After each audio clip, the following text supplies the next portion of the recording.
Well, talking about damaged parts on the wagon, here's some more of them. Okay, when I had put this wagon motor together, I had done all the lower end work. No problems there. A buddy of mine had done an AMC motor, and he had his heads redone. I think the first time they were done in like 1971. He had his heads redone by a local guy up in Connecticut, who I don't think too much longer after that went out of business. And I found out the reason why. But he puts these heads on his motor, breaks in the motor, has problems with the transmission, spends time working on it. Meanwhile, Edelbrock had come out with the aluminum heads for the AMCs. So after some persuasion, I buy the heads. Now the heads had a lot of work done to them. A lot of port work. The roofs were raised 125 thousandths. They wound up putting 2.5 Chevy intake valves in it. 174, some kind of Ford exhaust valves in it. Had Chrysler springs in them. You know, there was a lot of work done to these heads. So he had pulled them off the motor, wrapped them in plastic bags. He oiled them up. You know, how many hours were on them? An hour? Okay, so I wound up buying them from him. Nice price. I get them home. I take them out of the bags. They're spotless. I re-clean them, oil them up, put them on the motor. To make a long story short, I used them for half a season driving around.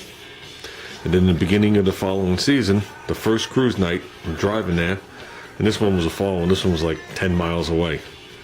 I jumped on the highway with my son. TAC was reading $3,000 exactly. And all of a sudden, you hear the big bang, and the car was barely running. Now, on a stock engine, when you take a valve, the car will continue to run because, you know, that cylinder goes down. If it's an intake valve, you get the diluted stuff back up in the intake, you know what I mean? The other cylinders fight, whatever's sucking next. But when you have a modified motor, they're barely running to begin with. So I get it off the side of the road, get it towed home, take it apart. And I don't have the valve anymore. This was one of the valves from the heads that the people had used. Like I said, it's a 202.5. It's a small block Chevy valve, 100 thousandths longer than a stock one because of the AMC. I know the guides are redone because these are 11/32. Yeah, I know the guides are done because I know they're smaller on a Chevy than they are on AMC. I don't want to get the numbers wrong and say wrong. I know the stems are undercut and stuff like that, you know, but looking at this thing, I can't get this camera to focus. You can see it's cut right to the edge here. Not that there's not a margin, there's plenty of margin, but they cut it right to the edge of the seat.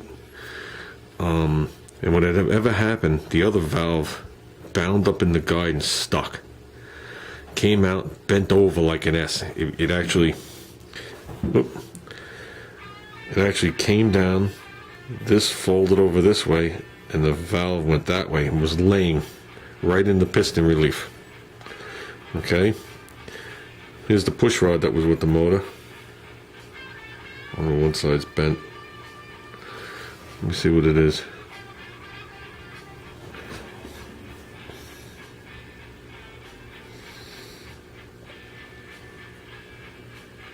There you go, you can see it wobbling.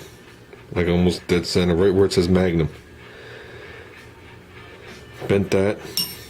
Holland sharp rocker arms, not the cheap Chinese stuff. You see where it actually came off the valve.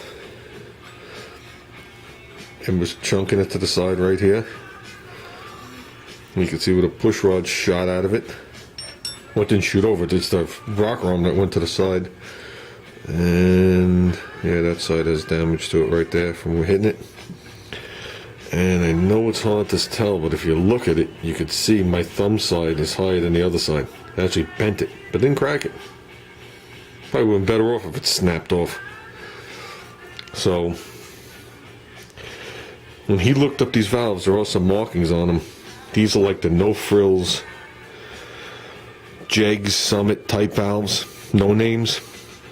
So when we're all said and done, there was no damage to the heads whatsoever. He removed the guides, pressed in, bronze guides again. Set me up with new valves. Okay. Another thing I forgot to mention, when he checked the spring height on these things, I only had 40 pounds of pressure when the valves were relaxed. And he was surprised I wasn't floating the valves all over the place. And I told him, I said, you know what?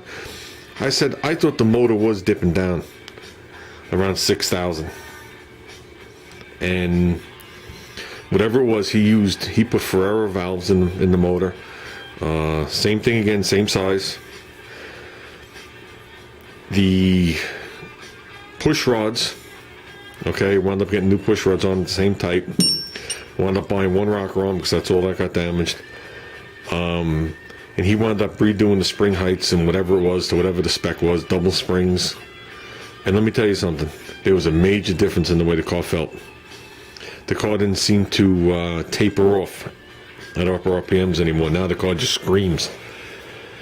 The reason I bring this up is, this is a friend of mine, Don, from Don's Machine. And unfortunately, Don is very sick, okay? And not this weekend, but next weekend, we're actually going to be doing a car show. Whoops, I don't know what that was. We're going to be doing a car show for Don because, like I said, Don's very ill. He wound up having 3 tumors.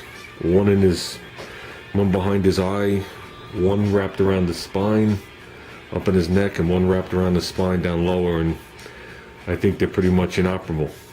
So, at this point, Don, who's been doing this a very long time, is no longer a machinist. He has sold off his business.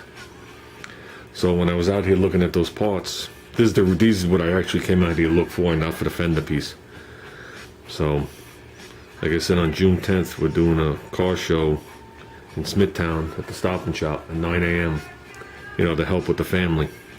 So, and I think they're doing a second car show. I'm just not sure of the date after that. So, this is going to be one car show I'm not going to enjoy going to.